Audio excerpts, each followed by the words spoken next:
en teoría nos llaman generalistas, pero quizás yo no sea el claro ejemplo de esa trayectoria profesional en donde variada, que normalmente los TACs ocupan varios sectores, varios ámbitos de la administración, y yo precisamente pues me he especializado en uno y llevo 25 años en él, ¿no? Entonces también me salgo un poco del canon común de los TAC, pero al final son unos funcionarios que creo que trabajan el día a día con una gran preparación a favor del interés general, ¿no? Entonces yo creo que es de las cosas más importantes,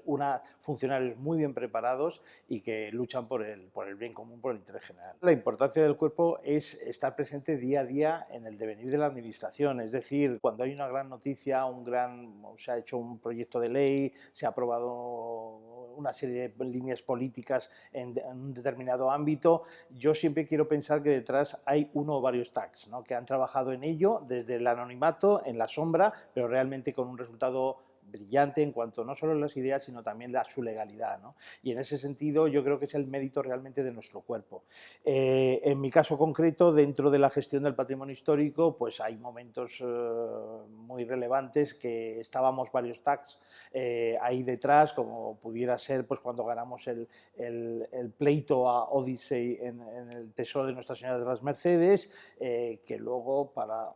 faena han hecho un cómic en donde el protagonista es un diplomático que realmente pone que hace los trabajos, que hicimos varios TACs en mi subdirección general, pero bueno, pues aparte de esa anécdota, también fue también para mí un orgullo la compra de la Condesa de Chinchón, la adquisición para el Museo del Prado, que también tuvimos que trabajarla varios TACs en los informes y las justificaciones, o el haber conseguido en una sola reunión del Comité de Patrimonio Mundial, pues 5 candidaturas, como fue en el año 2000 en Cairns, que éramos 2 TAC, Rafael Rodríguez Ponga y yo al frente de la delegación española, y conseguimos 5 candidaturas españolas inscribidas en la lista de Patrimonio Mundial en un momento difícil, ¿no? Los TACs somos como muy flexibles, adaptables en ese sentido al poder político, tenemos conocimiento de todo, aunque siempre se dice que conocemos de todo pero no somos expertos en nada, que ya digo que mi trayectoria dice lo contrario, pero bueno, entonces esa flexibilidad yo creo que les viene muy bien a los políticos, y me he encontrado con muchos políticos que tienen el lema de quiero un TAC en mi vida, es decir, que mi asesor o mi jefe de gabinete sea TAC o tener varios TAC alrededor. Eso me lo he encontrado más de una vez, más de una vez. Yo creo que el patrimonio histórico me tenía ganado antes de opositar, ¿no? Yo era una licenciado en Derecho, licenciado en Ciencias Políticas, me gustaba ir a ver el patrimonio histórico en Castilla y León, Castilla-La Mancha, por Andalucía, o sea, yo era bastante visitante asiduo como turista, ¿no?, más bien, ¿no? Luego me empezó a interesar también el régimen jurídico y la gestión del patrimonio, pero es verdad que hasta que no te pones a estudiar, pues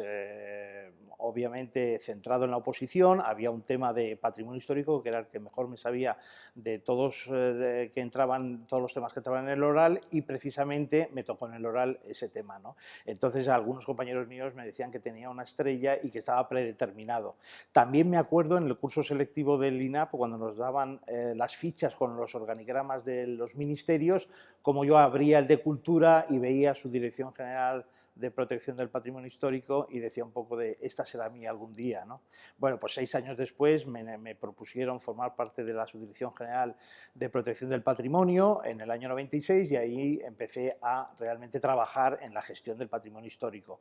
13 años de subdirector seguidas, luego me voy a la Comunidad de Madrid como subdirector también,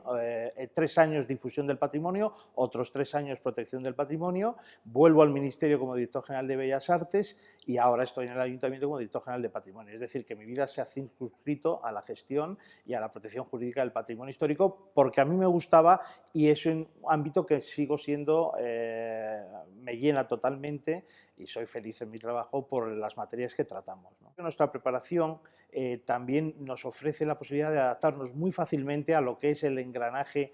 organizativo y la cultura de una administración autonómica, que en el caso de la madrileña no es muy compleja al ser uniprovincial, pero también nos adaptamos muy fácilmente a la organización municipal, que tiene sus peculiaridades, ¿no?, como los distritos, etc. Es la administración más cerca al ciudadano, es la administración más cerca del patrimonio en este sentido, y bueno, pues eso le da un cariz bastante importante, ¿no? Que quizás los funcionarios del Estado no estemos tan acostumbrados a ese contacto directo. La legislación de patrimonio en España es muy proteccionista, obviamente derivado de la gran riqueza patrimonial que tenemos. Es decir, la herencia de los países del sur de Europa es enorme y somos países cuya legislación es más proteccionista para evitar ese expolio o esa destrucción de patrimonio que se produjo pues, en la Segunda Guerra Mundial y después de ella y con el desarrollismo de los años 60, etcétera, ¿no? Entonces, en ese sentido, España yo creo que está a la cabeza. Yo no me cabe ninguna duda que quizás, por ejemplo, en foros como la UNESCO, la Convención de Patrimonio Mundial, la mejor fama de gestores y de protección la tiene España, los gestores de España, ¿no? Por otra parte, yo he vivido quizás el momento en donde más preocupación había por el patrimonio histórico, mayor sensibilidad no solo de la ciudadanía, sino de los poderes públicos en materia de patrimonio, como son los años finales de los 90, principios de los años 2000. Había una época también de vacas gordas, con lo cual había dinero para invertir en la conservación del patrimonio. Y ¿qué ocurre? Que al final tenemos tanto patrimonio que no damos abasto en su conservación, pero yo creo que sí podemos dar ejemplo y estar orgullosos de la política y la actividad que han tenido todos los poderes públicos en esa conservación del patrimonio, que no recordemos es la esencia del artículo 46 de la Constitución, que los poderes públicos garantizarán la conservación del patrimonio. Bueno, es uno de los aciertos que tienen tradicionalmente las leyes de patrimonio, ¿no? Debemos recordar que la ley del 33 de Azaña de protección del patrimonio histórico-artístico estuvo en vigor durante toda la época franquista, durante toda la dictadura, y se modificó en el año 85, ¿no? Lo que hizo el régimen de Franco fue añadir decretos que completaban la ley del 33, que era muy buena ley desde el punto de vista de técnica jurídica y muy proteccionista, y se dejó tal cual, ¿no? La ley del 85 pasa exactamente igual, sigue siendo una ley más moderna, pero es verdad que es muy proteccionista, establece 3 niveles de protección, piensa en las comunidades autónomas como administración competente, pero es verdad que está muy desordenada en cuanto a estructura normativa, ¿no? Esto ha sido superado por las leyes autonómicas, al tener la competencia plena las comunidades autónomas, todas han tenido ya su ley administrativa, las 17 comunidades autónomas tienen su propia ley, incluso hay comunidades autónomas que ya van por la segunda, incluso la tercera ley, como es el caso de la Comunidad de Madrid, Andalucía, Castilla-La Mancha, etcétera. Y lo bueno de este amplio abanico de leyes es que todas usan el mismo lenguaje, es decir, que el mecanismo jurídico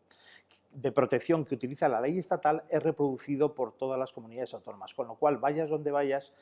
siempre hablamos el mismo lenguaje a la hora de proteger el patrimonio, ya estés en Baleares, ya estés en Ceuta, ya estés en Andalucía o en Galicia. Todos sabemos a qué te refieres cuando estás hablando de protección jurídica, porque es ese mismo mecanismo de protección, que por supuesto las comunidades autónomas las han enriquecido en cuanto no solo nuevas tipologías de bienes, como puede ser el patrimonio industrial, el paisaje, los paisajes culturales,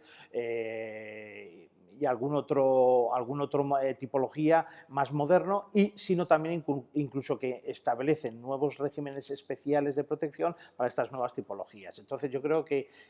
las autonomías han enriquecido la protección básica que tenía la ley estatal, pero que sigue siendo buena, y para las competencias que tiene el Estado, en principio, funciona la ley del 85, quizás por eso haya llegado hasta nuestros días. Respecto a solo el ámbito del patrimonio histórico, existen órganos que tratan de coordinar las políticas públicas, como el Consejo de Patrimonio, pero es verdad que sí falta algún órgano que vertebre esas políticas, por ejemplo, de cara al turismo. Todo el mundo habla del turismo como para favorecedor del patrimonio. De hecho, una de las competencias que tenemos las administraciones de patrimonio es difundir el patrimonio, ¿no? Entonces, ¿qué línea es difundir y cuándo se pasa a la línea de turismo? Pero también nos encontramos con congresos internacionales que organizan las administraciones de patrimonio o la UNESCO, en el ámbito UNESCO, en donde el turismo como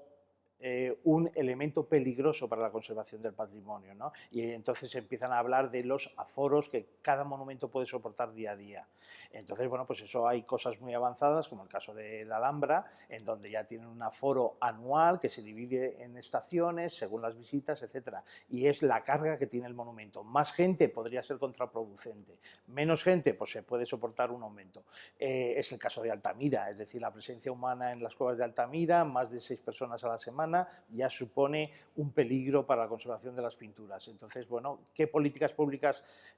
haces o hicimos para paliar este Inconveniente, crear la réplica. Hacemos la réplica de las cuevas de Altamira, tal y como se hizo en su época, porque las paredes de la réplica están con la misma composición geológica que las auténticas, se pintó con el mismo tipo de pintura, se pintaron con las manos, unos artistas reprodujeron las pinturas también con las manos, como lo habían hecho ellos, e incluso podemos ver en la réplica el ámbito o el hábitat natural de esa tribu que vivía ahí o de ese clan, cosa que en la cueva original no lo podemos hacer porque se metió hormigón para evitar que se hundiese, ¿no? Entonces ahora llegas a la sala de policromos con un pasillo de hormigón y de repente llegas a las pinturas. No, en la réplica ves cómo era la cueva realmente, dónde hacían su vida ese clan, por qué se iban al fondo de la cueva a pintar, o sea, lo ves mucho más realista en teoría en la réplica que en la realidad, ¿no? Entonces, bueno, falta esa conexión turismo con cultura.